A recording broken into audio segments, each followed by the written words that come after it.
بسم اللہ الرحمن الرحیم۔ السلام علیکم۔ کروڑوں درود و سلام سرکار دو عالم صلی اللہ علیہ وآلہ وسلم اور ان کی آل پاک پہ۔ میں ہوں کیسر انجم، آئی پی پی نیوز کے پروگرام دستک کے ساتھ ہمیشہ کی طرح آج پھر اس بات سے ابتدا کہ ہماری کوشش ہے عرصہ دراز سے، اور یہ رہے گی کہ بڑے بڑے ایوانوں میں بیٹھے ہوئے آہنی دروازوں کے پیچھے حکمرانوں تک آپ کے مسائل، آپ کی مشکلات پہنچائیں۔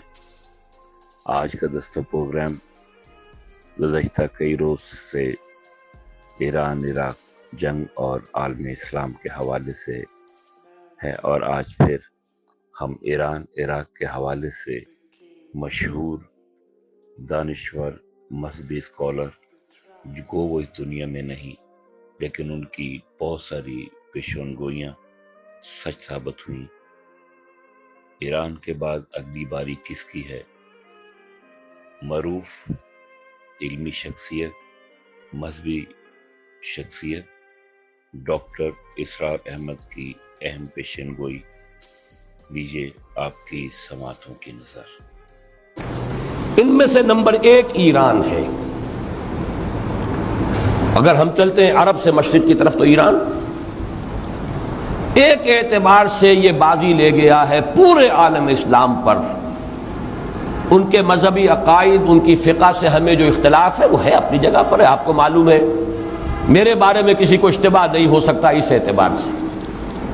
میری جس درجے دشمنی رکھی گئی ہے، جس طرح میرے سر کا جو ہے مطالبہ ہوتا تھا، 2 ہی آدمی تھے پاکستان میں کہ جن کے سر مانگے گئے، ایک کراچی کے وہ شاہ بلیغ الدین صاحب اور ایک نے، تو اس حوالے سے وہ اپنی جگہ پر اختلاف ہے، لیکن اس حقیقت کا اعتراف کیے بغیر نہیں رہا جا سکتا پورے عالم اسلام میں یہ واحد مسلمان ملک ہے جس نے بہرحال اپنی شریعت، اپنے عقائد کے مطابق ایک مذہبی انقلاب برپا کیا ہے، اور پورے عالم اسلام میں مذہبی سطح پر حکومت کی سطح پر فنڈامنٹلسٹ صرف ایک ملک ہے، یا دوسرا جو ہے تھوڑا سا وہ ہے سوڈان، لیکن اس کی اہمیت اس لیے نہیں کہ وہ کسی عوامی انقلاب سے نہیں بنا، بلکہ وہ تو ایک فوجی انقلاب سے شکل بنی ہے جو بھی بنی ہے۔ اللہ کرے اس میں استقامت ہو، اس سے یقینی کوئی نتیجہ برآمد ہو جائے۔ خبریں بھی اچھی آ رہی ہیں، لیکن میں تو دنیا کا جو پرسپیکٹو ہے اس کے حوالے سے عرض کر رہا ہوں کہ اس پہلو سے ایران ان کا ٹارگٹ ہے، ٹارگٹ نمبر 1 ایک خاص اعتبار سے۔ ٹارگٹ نمبر 1 ایک دوسرے اعتبار سے ہم ہیں، وہ میں بعد میں عرض کروں گا۔ چونکہ حکومت کی سطح پر فنڈامنٹلزم ہے اور وہ آیا ہے ایک عوامی انقلاب کے نتیجے میں، پھر ان کے پاس تیل کی دولت ہے، اس کے خلاف اکنامک سینکشنز بھی ہو جائیں تو اگر لیبیا کھڑا ہو سکتا ہے تو بہرحال وہ بھی کھڑا ہو سکتا ہے، اور نقشہ وہ دنیا کو دکھا چکا ہے کہ لڑا دے ممولے کو شہباز، یہ نقشہ بھی اس نے دکھا دیا ہے۔ یہ ہے ایران کا معاملہ۔ نمبر 2 پاکستان۔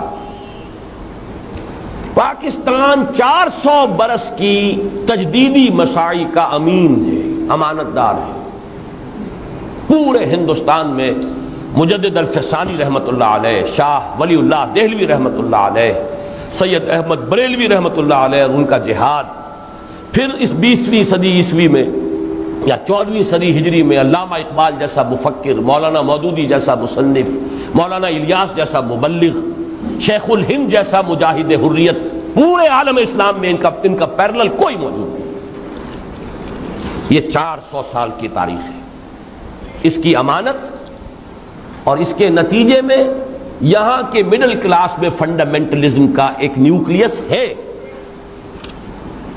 اگرچہ حکومت کی سطح پر کوئی پیش رفت نہیں ہو سکی آج تک، بلکہ اب تو پسپائی ہو رہی ہے، اب پیچھے ہٹ رہے ہیں۔ وہ ہمارے ان سیاسی جو بھی زعماء ہیں، جو جماعتیں ہیں، ان کی غلطی اور الیکشن ہی کو واحد میدان بنا کر اس کے اندر اپنا سارا وقت و توانائی، اگر مڈل کلاس میں وہ فنڈامنٹلزم کا بارود موجود ہے تو کسی بھی وقت اس کے اندر جو ہے وہ کوئی دھماکہ ہو سکتا ہے۔